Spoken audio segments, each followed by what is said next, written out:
कुरान करीम जी तिलावत कई ऐं मुबारकबाद जी हक़दार है वह जमायत जन कुरान करीम जी तिलावत के ॿुधो। अल्लाह रब्बुल इज़्ज़त कुरान करीम जी तिलावत करण ऐं तिलावत ॿुधण के पंहिंजी बारगाह में क़बूल फरमाए। कुरान करीम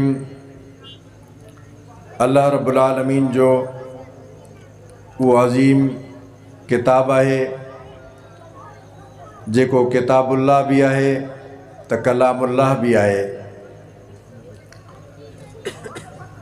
रसूलुल्लाह सल्लल्लाहु अलैहि वसल्लम फरमायो तो कुरान करीम के ज़रिए बरकत हासिल कंदा क्यों।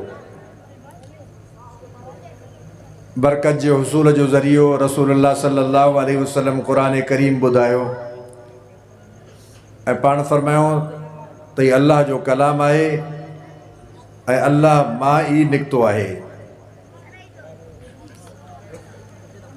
किताबुल्लाह त ॿिया भी आहिनि पर कुरान करीम वो अज़ीम किताब है जेको किताबुल्लाह सां गॾु कलामुल्लाह भी है। ऐं मुख़्तलिफ़ ज़माननि में मुख़्तलिफ़ अंबिया किराम अलैहिमुस्सलाम के जेके किताब मिलिया उन नबियनि सगोरनि जे के अता कयल किताबनि में तहरीफ़ थी, रदो बदल कयो वियो, हेर फेर कई। उन्हनि क़ौमनि उन अल्लाह जे किताबनि में रदो बदल कई ऐं कुरान करीम वो मुक़द्दस किताब है जंहिंजे लाइ अल्लाह रब्बुल आलमीन फरमायो इन्ना नहनु नज़्ज़लना ज़िक्र व इन्ना लहू लहाफ़िज़ून। अल्लाह फरमायो तो इन कुरान के नाज़िल भी असां कयो है तो इन कुरान की हिफ़ाज़त भी अल्लाह फरमाए तो असांजे ज़िम्मे है। अज 1450 साल के करीब ज़मानो गुजरी चुको है। 1450 साल बाद भी कम उम्र मासूम बारड़ा जन के पंहिंजी मादरी ज़बान भी सही माना में ॻाल्हाइण न अचे। को सिंधी है सिंधी में पुछोस तो वो पंहिंजी मादरी ज़बान तोतले लफ्ज़न में ॻाल्हाईंदो। को उर्दू है मादरी ज़बान में कुछ पुछोस तो बातड़े लफ्ज़न में ॻाल्हाईंदो। को बी बोली ॻाल्हाईंदड़ है पंहिंजी मादरी बोली बातड़े अंदाज़ में ॻाल्हाईंदो पर उनके कुरान करीम की तालीम के लाइ जॾहिं दर्सगाह में विहारींदो ऐं कुरान करीम के पढ़ण शुरू कंदो मादरी बोली तो तोतले लफ्ज़न में ॻाल्हाईंदो, बातड़े लफ्ज़न में ॻाल्हाईंदो पर कुरान करीम के 30 पारन के पंहिंजे सीने में महफूज़ करे हाफ़िज़ कुरान बणिजी वेंदो। यो कुरान करीम जो मौजज़ो है। कुरान करीम जी इन हिफ़ाज़त के अल्लाह रब्बुल आलमीन ॾाढे अजीब अंदाज़ में रब कंदो अचे थो। मुसलमान बादशाह भी आहिनि। असांजे शहबाज शरीफ का शुरू थियो सऊदीअ जे मोहम्मद बिन सलमान ताईं दुनिया के मुख़्तलिफ़ मुल्कनि में मुसलमान मुल्क हुक्मरान हैं। अल्लाह जे करे चाहे हा तो उन्हनि हुक्मराननि जे ज़िम्मे हिफ़ाज़त के करे हा। अल्लाह जे करे चाहे हा तो मुस्लिम मुल्कनि जे मुसल्लह अफ़वाजनि जे ज़िम्मे इन कुरान की हिफ़ाज़त करे हा। पर अल्लाह इन कुरान की हिफ़ाज़त जो कम वरी हिकिड़े मिसकीन जमायत का वठे तो। मिसकीन मानू ग़रीबन जा ॿार अड़े अड़े मिसकीनन जी औलाद जन के घरन के ॾिसंदो तो कखा वाइन, जन के लिबास के ॾिसंदो तो फाटल आ, जन जे घरन में खुराक के ॾिसंदो तो उनजा वालिदैन एक टाइम खाइन था तो 2 टाइम निहारन था। खाइण जे लाइ उनजे घर में रोटी रोज़ी कोने। अड़ा अड़ा गरीब बारड़ा ये जेके वड़ा वड़ा उलमा वड़ा वड़ा बुजुर्ग वक्त जा वली कुरान जा हाफ़िज़ ऐं कारी मां ॾिसो था जेकॾहिं इन्हनि जे ज़िंदगी जो जाइज़ो वठंदो तो इन्हनि जे ख़ानदान जो पस मंज़र गुरबत वारो हो। अल्लाह रब्बुल आलमीन ग़रीबन का इन कुरान की हिफ़ाज़त जो कम वरतो। जेकॾहिं रब हुक्मराननि का कुरान की हिफ़ाज़त जो कम वठे हा, रब ताक़तवर ऐं मुसल्लह माण्हुनि का कुरान की हिफ़ाज़त जो कम वठे हा तो दुनिया में तासुर इहो थिया तो ये ताक़तवर आहिनि, हुकूमत जे ज़ोर ते क़ुरान जी हिफ़ाज़त कनि था, असलहे जे ज़ोर ते क़ुरान जी हिफ़ाज़त कनि था, पैसे जे ज़ोर ते क़ुरान जी हिफ़ाज़त कनि था। पर अल्लाह रब्बुल आलमीन इब्तिदा खां वठी असहाबे सुफ़ा जी तारीख़ खे ॾिसो। रसूलुल्लाह सल्लल्लाहु अलैहि वसल्लम जी उहा मुक़द्दस जमायत, सहाबा किराम जी जमायत, उहे एॾा त बुखायल हूंदा हुआ। हज़रत अबू हुरैरा फ़रमाए थो, मदीने जे घटनि में घुमंदे घुमंदे बेहोशी जा दौरा थींदा हुआ। तासुर इहो हूंदो हो त अबू हुरैरा खे मिर्गी थी पई आहे। हज़रत अबू हुरैरा फ़रमाए थो, मिर्गी न हुई, बुख जे करे बेहोशी जा दौरा थी पवंदा हुआ। अल्लाह इन मुक़द्दस जमायत खां क़ुरान जी हिफ़ाज़त जो कमु वरितो। सहाबा किराम फ़रमाइनि था, जॾहिं असां असहाबे सफ़ा वारे उन थले ते वेंदा हुआसीं त हिक ॿिए जी ओट वठी वेंदा हुआसीं त जीअं असांजे जिस्म ते जेको लिबास आहे उहो लिबास अणपूरो आहे, अधूरो आहे, हिक ॿिए जी ओट वठी करे असां पंहिंजी ओगड़ खे लिकाए करे, जिस्म खे लिकाए करे वेंदा हुआसीं।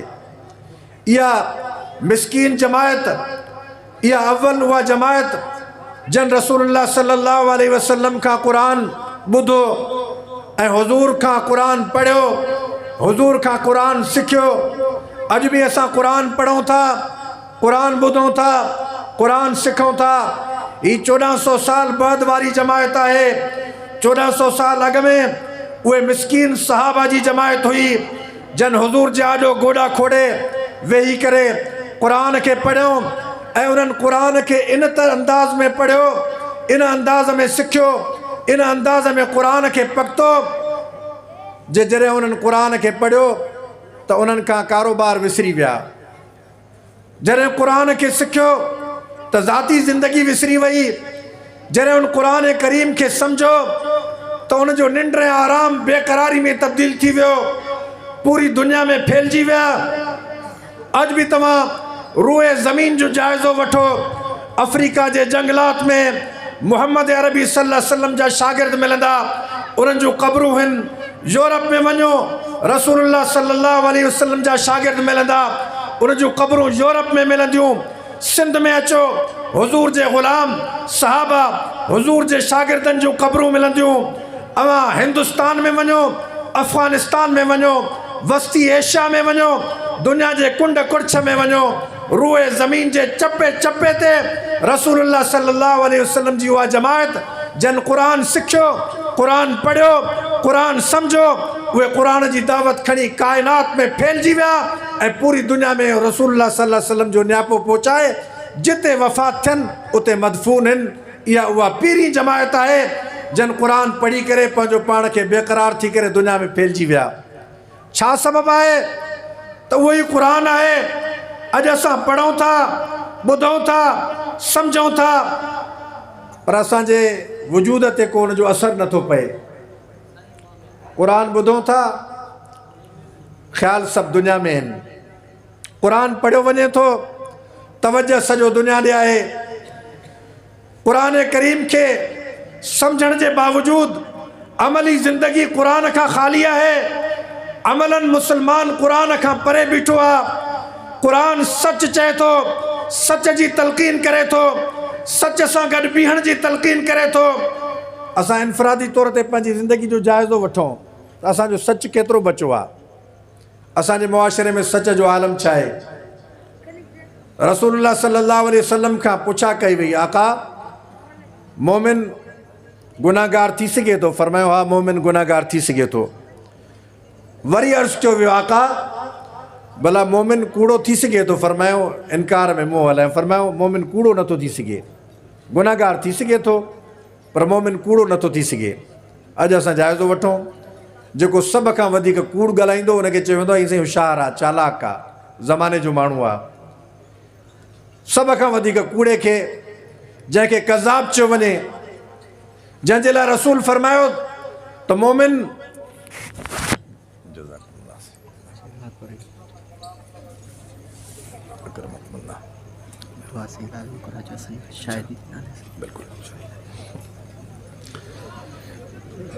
जंहिंजे लाइ रसूलुल्लाह सल्लल्लाहु अलैहि वसल्लम फरमायो कूड़ो मोमिन नथो थी सघे। असां वटि गली महले में सब खां वधीक होशियारु उनखे सम्झो वेंदो आहे जेको कूड़ ॻाल्हाए, ऐं जेको सच ॻाल्हाए उन सचे खे चयो वेंदो हीउ सादड़ो आहे, हीउ शरीफ़ माण्हू आहे, इन जे करे त हिनखे कूड़ ॻाल्हाइणु नथो अचे। हीअ असांजो मयार आहे दुनिया जो, ऐं इन लेवल ते असां मुस्लमान पंहिंजी ज़िंदगी गुज़ारियूं था। क़ुरान करीम असांखे सच जी तलक़ीन करे, असां सच खे छॾियूं। क़ुरान करीम हलाल खाइण जी तलक़ीन करे, मुसलमान हराम ऐं हलाल जी तमीज़ छॾे ॾे। पुराणे ज़माने में जॾहिं हजाज बिन यूसुफ जी हुकूमत जो ज़मानो आयो, हजाज बिन यूसुफ अवां ॿुधो हूंदो उलमा खां, पंहिंजे वक़्त जो हुक्मरान हो पर ज़ालिम हुक्मरान हुयो। अल्लाह ताला उनजो मामिलो बि अजीब रखियो आहे। ज़ालिम बि वॾो, साहबा इकराम जो बि क़ातिल हो, ऐं वरी क़ुरान करीम खे जेके ज़बर ज़ेरियूं आहिनि इहे बि उन ज़ालिम ॾियारियूं। अॼु असां अजमी जेकॾहिं क़ुरान सम्झूं था त उनजे ॾियारियल ज़बरनि ज़ेरनि जे करे सम्झूं था, न त असांखे पढ़ण में एॾी ॾुखियाई थिए आहे। हजाज बिन यूसुफ जे ज़माने में हिकिड़े दफ़े उनखे ख़बर पई त बसरे में अहिड़ा नेकोकार माण्हू उनजी जमायत रहे थी जेके अल्लाह खां जेको दुआ घुरंदा आहिनि, सवाल कंदा आहिनि, रब क़बूल कंदो आहे। हजाज बिन यूसुफ खे ख़ौफ़ वरितो त जेकॾहिं इन्हनि मुंहिंजे ज़ुल्म जे करे मूंखे बददुआ कई त मुंहिंजी हुकूमत ख़तमु थी वेंदी, इन्हनि मां जान कीअं छॾायां। चुनाचे उन पंहिंजा बशीर वज़ीर सभु घुराया, सलाह मशवरा शुरू थिया, ऐं सलाह मशवरनि में मुख़्तलिफ़ उनजे मशीरनि मुख़्तलिफ़ सलाह ॾिना। हिकिड़े चयो साईं इनखे मुल्क बदर करे छॾियो, चयो मुल्क बदर थींदा, ज़िंदा त हूंदा, उनखे त दुआ घुरणी आहे, हथ खणणा आहिनि। ॿियनि चयो उनखे क़तल करे छॾियो। हजाज बिन यूसुफ चयो जेसि ताईं तलवार ईंदी हिन जे गर्दन ते, एसि ताईं दिलि मां आह निकिरी वेंदी, भले हू क़तल थी वञनि, मुंहिंजी हुकूमत न रहंदी। वरी कंहिं सलाह ॾिनी, साईं भला इहो बि हल आहे त इन्हनि खे क़ैद करे छॾियो। जे क़ैद सां ज़बान त क़ैद कोन थींदी, बददुआ त करे सघनि था।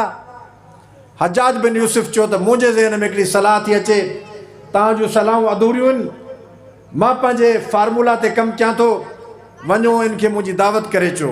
वज़ीरनि जो वफ़द वियो, उन बुज़ुर्गनि नेकोकार नेक साले बाननि वटि वञी करे उनखे अर्ज़ु कयूं त बादशाह हजाज बिन यूसुफ अव्हांखे दावत कई आहे, उनजी दावत क़बूल कयो।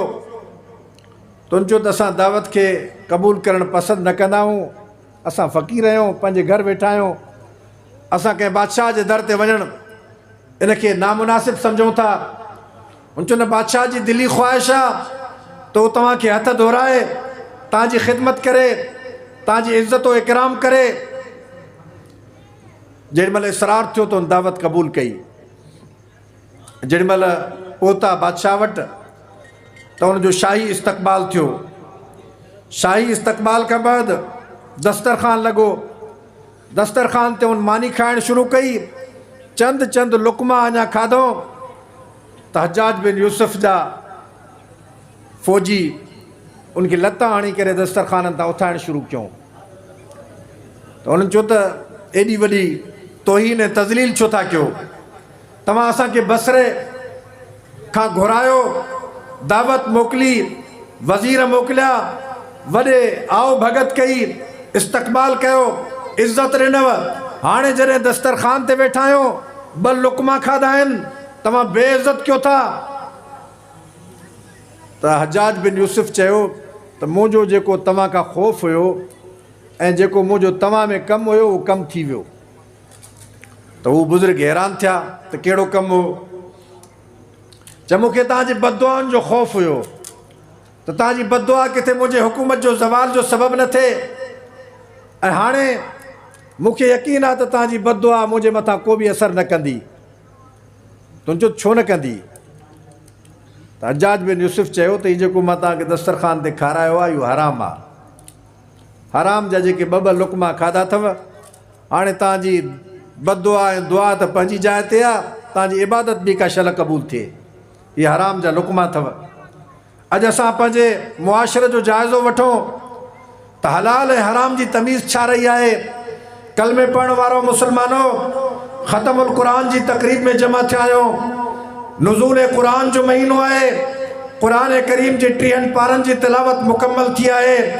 क़ुरान को रवाजी किताब कोन्हे, क़ुरान को किस्सनि कहाणियुनि आखाणियुनि वारो किताब कोन्हे। क़ुरान कलामुल्लाह है। लोहे महफूज़ में अल्लाह रब्बुल आलमीन हिन उम्मत जे लाइ महफूज़ कियो। आदम अलैहिस्सलाम खे नबूवत मिली, क़ुरान महफूज़ हुयो। नूह अलैहिस्सलाम खे नबूवत मिली, क़ुरान महफूज़ हुयो। 1,24,000 अंबिया किराम अलैहिमुस्सलाम आया। हज़ारे सालनि जो ज़मानो आयो।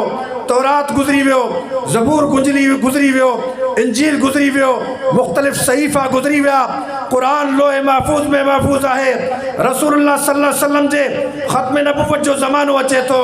जिब्राइल अमीन जे ज़रिए अल्लाह रब्बुल आलमीन क़ुरान करीम खे नाज़िल करण जो सिलसिलो शुरू करे थो। कॾहिं आयत नाज़िल थिए थी, कॾहिं सूरत नाज़िल थिए थी। रसूलुल्लाह सल्लल्लाहु अलैहि वसल्लम जे क़ल्ब अतर ते क़ुरान नाज़िल थिए थो। रसूलुल्लाह सल्लल्लाहु अलैहि वसल्लम पंहिंजी मुबारक ज़बान सां क़ुरान पढ़नि था, सहाबा खे क़ुरान सेखारनि था, सहाबा क़ुरान खे यादि कनि था।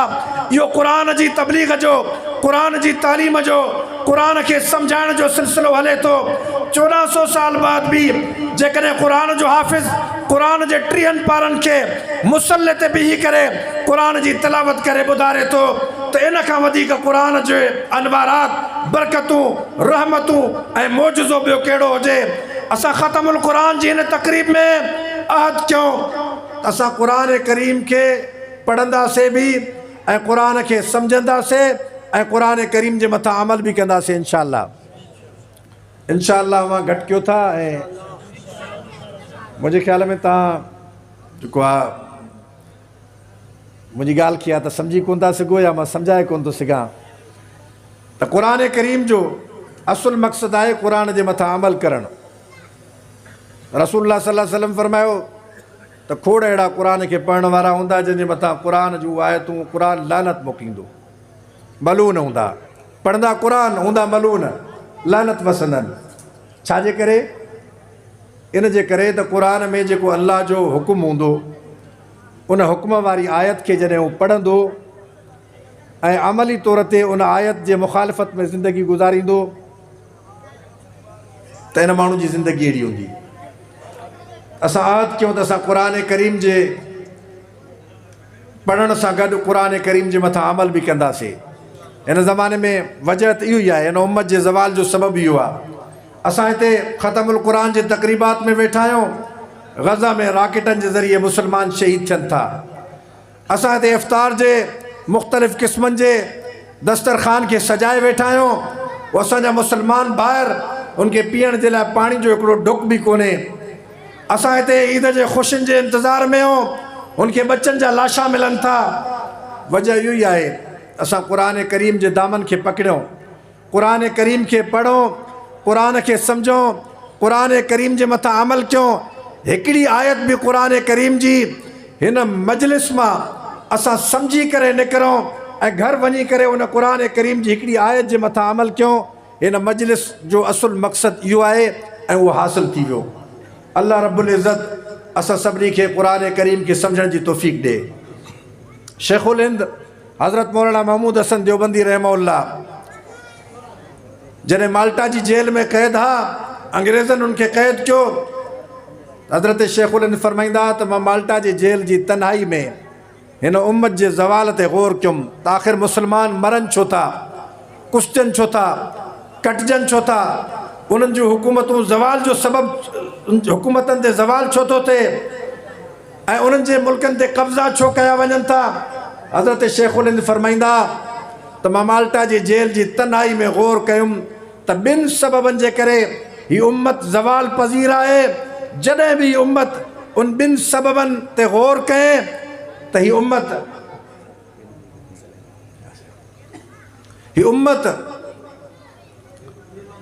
उन ॿिनि सबबनि खे जॾहिं जाइज़ो वरिते ऐं उन खां बाद उन मसइले खे हल कयो त हीअ उम्मत ज़वाल खां निकिरी कमाल ते पहुचंदी। ऐं फरमाईंदा हिकिड़ो सबबु इहो आहे त हीअ उम्मत टोलनि टोलनि में तक़सीम आहे, फ़िरका वारियत में तक़सीम आहे। हाणे त असां वटि मसलक ऐं फ़िरके ऐं अक़ीदे खां निकिरी करे क़ौमूं क़बीला, क़बीलनि में पाड़ा, पाड़नि में वरी अञा जंहिंसां भत बिरादर आहे, तक़सीम दर तक़सीम थी करे हीअ उम्मत पंहिंजी ताक़त विञाए वेठी आहे। हज़रत शेख फरमाईंदा हिकिड़ो सबबु इहो, ॿियो फरमाईंदा हीअ क़ुर खां परे थी वई आहे, क़ुर खे सम्झनि कोन था। असां क़ुर करीम खे बसि महज़ इन हद ताईं सम्झो आहे त तावीज़ क़ुर जा ॿधणा आहिनि, को मरण जे क़रीब हुजे, सकरात में हुजे, सूरह यासीन जी तिलावत करणी आहे, को क़बर में लही वञे बख़्शिश जे लाइ अल्लाह खां सवाल करिणो आहे, क़ुर जी तिलावत करणी आहे। ऐं जेकॾहिं किथे मेड़ जी ज़रूरत थिए थी, क़ुर खे खणणो आहे, साख जी ज़रूरत अचे थी, क़ुर टिकण ते रखिणो आहे। मुस्लमानो, क़ुर मेड़नि जो किताब कोन्हे, क़ुर इन जे लाइ कोन्हे लथो साखा खणो, क़ुर करीम इन जे लाइ न आहे लथो त हिन जा महज़ तावीज़ ॿधो ऐं तावीज़ पियो। क़ुर उहो अमल जो किताब आहे जंहिंजे दामन खे पकड़णु हिकु हिकु कलमे पढ़ण वारे मुस्लमान जो हक़ आहे, फ़र्ज़ु आहे, ज़िमेदारी आहे। जंहिं क़ुर पढ़ियो आहे, जेको क़ुर ते ईमान आणे थो, जेको क़ुर सां मुहबत जी दावा करे थो, जेको क़ुर खे कलामुल्लाह सम्झे थो, जेको क़ुर खे अल्लाह जो किताब सम्झे थो, उनजे मथां हक़ आहे त क़ुर जे दामन खे पकड़े, क़ुर खे पढ़े, क़ुर खे सम्झे ऐं क़ुर करीम जे मथां अमल करे। न त क़यामत जे ॾियारे जो क़ुर इनखे पकड़े करे जहन्नम में फिटे करण जो सबबु थींदो। असां नुज़ूल क़ुर जी तक़रीब में अहद कयूं त असां इंशा अल्लाह क़ुर करीम जी तिलावत कंदासीं। ऐं मुस्लमान जी ज़िमेदारी आहे, हीअ त बाबरकत महीनो आहे, शैतान बि क़ैद आहे, पर शैतान क़ैद आहे त नफ़्स जी मुसीबत साण आहे। क़ुर खोलींदासीं त नफ़्स सॼे रोज़ जे शेड्यूल जा ई प्रोग्राम रखंदो, त कारोबार थी, धंधो थी, फिलाणो कमु थी, फिलाणो मसइलो थी, को सिपारो बि क़ुर जी तिलावत करणु न ॾींदो। इन जो मुक़ाबिलो करिणो आहे, इन जी मुखालिफ़त में क़ुर जी तिलावत करणी आहे। तव्हां सभई नुज़ूल क़ुर जे हिन महीने में क़ुर जी तिलावत कंदो इंशा अल्लाह, ऐं क़ुर खे सम्झी करे क़ुर खे पंहिंजे वजूद ते नाफ़िज़ कंदो। अॼु असां वटि हिते मसइला आहिनि, कहिड़ो मसइलो आहे जेको असां वटि हिते न हुजे? बदअमनी आहे। बदअमनी जो वजह छा आहे? तव्हां चवंदो फिलाणो सबबु, फिलाणो सबबु, जंहिंखे जेको हूंदो, बुख, बेरोज़गारी। साईं, मां चवंदुमि त हिन जो बुनियादी वजह इहो आहे त क़ुर करीम खे पुठी ॾिनी वई आहे। रसूलुल्लाह सल्लल्लाहु अलैहि वसल्लम जे ज़माने में हिकिड़ी औरत क़ैद थी आई, चोरी जो केस हुयो, क़बीले जे सरदार जी धीअ हुई। हुज़ूर जन जे ख़िदमत में केस आयो, साहब इकराम परेशान थिया त जेकॾहिं हिन औरत जे मथां असां हद लागू कंदासीं ऐं ही जो हथु कपे वियो त नतीजतन हिन जो सॼो क़बीलो मुर्तद थींदो, इस्लाम खे छॾे ॾींदो। साहब इकराम सोचो त हुज़ूर जन खे सिफ़ारिश कयूं था। हाणे अॻिते वधी जुरत करे केरु? रसूलुल्लाह सल्लल्लाहु अलैहि वसल्लम जो हिकिड़ो लाडलो साहबी हो, हुजाए थो, हुज़ूर जी ख़िदमत में अची करे अर्ज़ु कयईं, चए आका, क़बीले जे सरदार जी धीअ आहे, नओ मुस्लिम क़बीलो आहे, हिन सां रिआयत कयो, हिन जे मथां हद लागू न कयो। रिवायत में ईंदो आहे रसूलुल्लाह सल्लल्लाहु अलैहि वसल्लम जो चहिरो मुबारक ते गुस्सो वाज़े नज़र अचणु लॻो, लाल पीलो थी वियो ऐं फरमायो, यहूद नसारा में इहा ई बीमारी हुई त जेकॾहिं को ॾाढो मुड़ुसु, को ताक़तवर माण्हू ॾोह कंदो हो त उनखे सां रिआयत कई वेंदी हुई। को हीणो ऐं बेपोच उहो ॾोह कंदो हो त उनजे मथां हद लागू कई वेंदी हुई। अल्लाह जे रसूल फरमायो त हीअ त फ़ातिमा बिन्त क़ैस आहे, पर जेकॾहिं फ़ातिमा बिन्त मुहम्मद बि हुजे त मां उनजे मथां बि हद लागू कंदुमि। हाणे इहो आहे इस्लाम। क़ुर जे निज़ाम खे असां क़बूल कयूं त हिकिड़े ॾींहं में अमुन थी वेंदो। हिकिड़ो ॾींहं जी असां ॻाल्हि कयूं था न, उहा दावा न आहे, उनजी ज़मानत आहे, हिकिड़े ॾींहं में अमुन थी वेंदो इंशा अल्लाह ताला। पर असां क़ुर जे दामन खे पकड़ियूं। सिंध जो आवाम सरापा एहतजाज आहे, एहतजाज सिंध जो हक़ आहे। पाणी कोन्हे। अॼु मां ॾिसां पियो त सकर बैराज ते 52% या 54% पाणी जी खोट रिकॉर्ड थी आहे। 54%। जेकॾहिं सिंध में पाणी जी खोट रिकॉर्ड थिए त पोइ मूंखे ॿुधायो त सिंध में फसल किथे थींदो? पोइ त अशर इहो ई थींदो त सिंध बरपट थी वेंदी, बियाबान थी वेंदी। इन जो भी हल रसूलुल्लाह सल्लल्लाहु अलैहि वसल्लम जी शरीयत में आहे। अल्लाह जे रसूल 1400 साल पहिरियों जेको ज़ाब्तो ॾिनो, शरीयत जेको ज़ाब्तो ॾिनो, टेल ऐं पिछड़ी जा आबादगार आख़िरी हिस्से ते रहंदड़ माण्हू, शरीयत उन्हनि खे इन पाणी जो हाकिम थी बणाए। उन्हनि ताईं पाणी पहुचाइण सभ खां पहिरियां उन्हनि जो हक़ आहे त सभ खां पहिरियां आख़िरी हिस्से ते रहंदड़ इंसानियत इन पाणी खां सैराब थिए।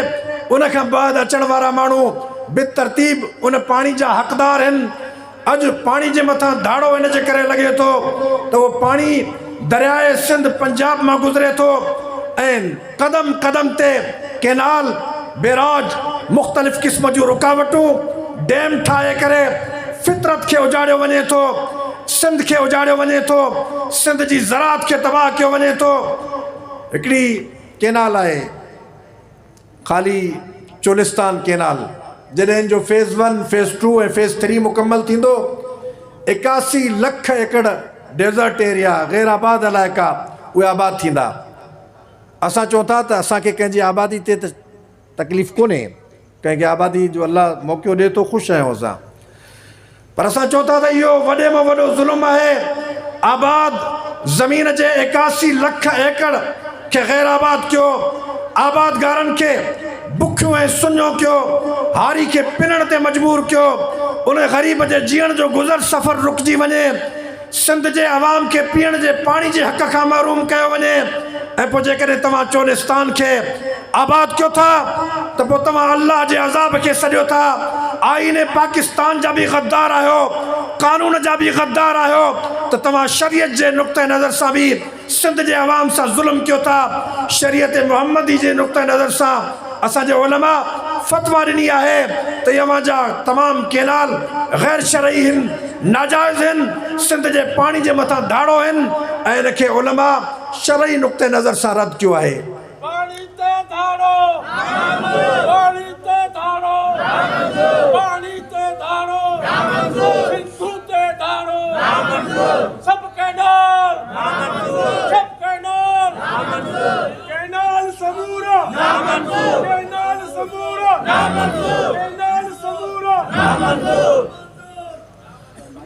त मारस क्या थो, ही लिसानियत जो मसइलो कोन्हे। को सिंध में रहंदड़ उर्दू ॻाल्हाईंदड़ आहे, पंजाबी ॻाल्हाईंदड़ आहे, का ॿी ॿोली ॻाल्हाईंदड़ आहे। असां सभिनी खे अपील कयूं था त ही सिंध जे जियापे जो सवाल आहे, ज़िंदगी जो सवाल आहे, मुस्तक़बिल जो सवाल आहे। जॾहिं शरीयत बि उनखे नाजाइज़ ऐं हराम करार ॾिए थी त पोइ कंहिं बि क़ीमत ते सिंध जो अवाम इनखे क़बूल करण जे लाइ तयारु न आहे। ऐं इंशाअल्लाह अज़ीज़ ही जेकी मेंबर व महराब खां आवाज़ बुलंद थियणु शुरू थियो आहे, असां गुज़िरियल जुमे ते सिंध जे नंढनि वॾनि मस्जिदनि में अपील कईसीं, मेंबर व महराब खां आवाज़ बुलंद थियो। ऐं मां उर्दू आबादी जे जामे मस्जिद में बीह करे दोस्तनि खे अपील कई त ही का बि लिसानियत कोन्हे, ही कंहिं बि क़िस्म जी असबियत जो सवाल न आहे, ही ख़ालिसतन सिंध जे 7 करोड़ अवाम जी ज़िंदगी जो सवाल आहे। सिंध जे 7 करोड़ माण्हुनि जी ज़िंदगी जो ताल्लुक़ दरियाए सिंध सां आहे ऐं इन ते कॾहिं बि सिंध जो अवाम कंप्रोमाइज़ न कंदो। जिते पाणी रोकण सां ठट्टो बदीन सजावल समुंड ग़रक़ कंदो, उते पाणी रोकण सां कराची जी 2.5-3 करोड़ आबादी पाणी जे हिकु हिकु क़तरे खां सिकंदी, उहे उञा मरी वेंदा ऐं सिंध जो हारी आबादगार ज़मींदार उहो फ़सुलनि ऐं ज़राअत खां महरूम थी वेंदो। इन क़िस्म जी बरबरियत खे सिंध जो अवाम कंहिं बि क़ीमत ते क़बूल न कंदो। ऐं पोइ तव्हां बि उथंदव इंशाअल्लाह, तयारु आहियो? जमीयत उलमा इस्लाम कैनाल समूरा, कैनाल समूरा, कैनाल समूरा, सिंध जे मथां धाड़ो, दरिया मथां धाड़ो, दरिया मथां धाड़ो, सिंधु मथां धाड़ो, कैनाल समूरा। जमीयत उलमा इस्लाम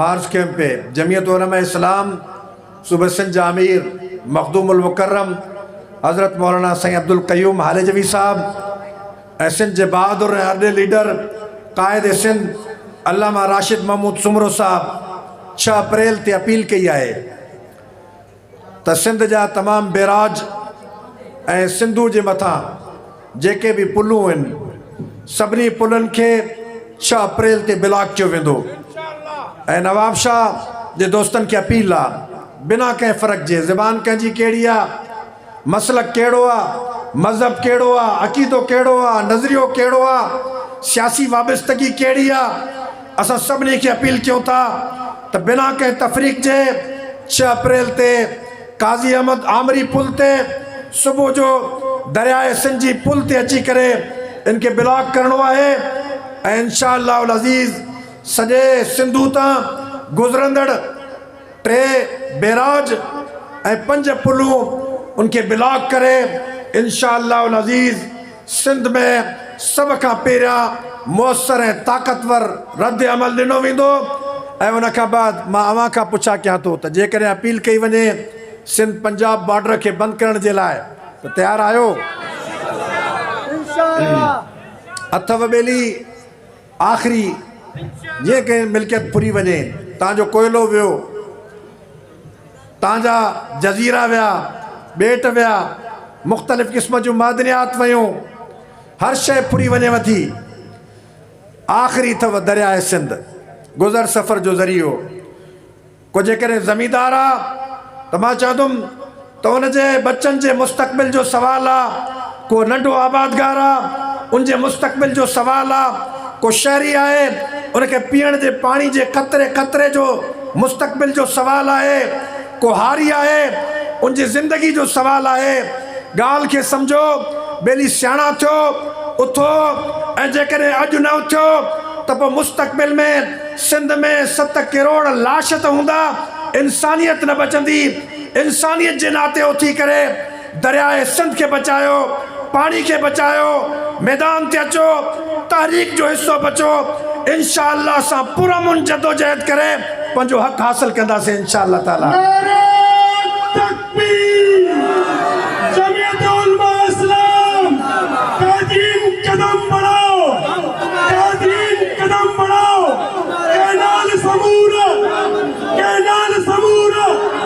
कैनाल समूरा सिंधू ते धारो दरिया ते धारो नारे तकबीर तमार्ज कैंप पे या शरीयत मोहम्मदिया जेका असांखे हक़नि जो तहफ़ुज़ ॾिए थी या हुज़ूर जी शरीयत आहे इहो क़ुर जो क़ानून आहे त पोइ अचो नुज़ूल क़ुर जे महीने में क़ुर खे पढ़ो क़ुर खे सम्झो ऐं क़ुर करीम खे अमल कयूं क़ुर करीम खे पंहिंजे 6 फुटनि जे जिस्म खां वठी करे पंहिंजे घर ताईं ऐं पंहिंजे घर खां पंहिंजे मुल्क में नाफ़िज़ कयूं क़ुर इंसानियत जे लाइ रहबर ऐं रहनुमा किताब आहे जंहिं सॼी इंसानियत जे हक़नि जो तहफ़ुज़ ॾिनो आहे अल्लाह ताला क़ुर करीम खे पढ़णु सम्झणु ऐं उनजे मथां अमल जी तौफ़ीक़ ॾिए मां पंहिंजे भाउ जनाब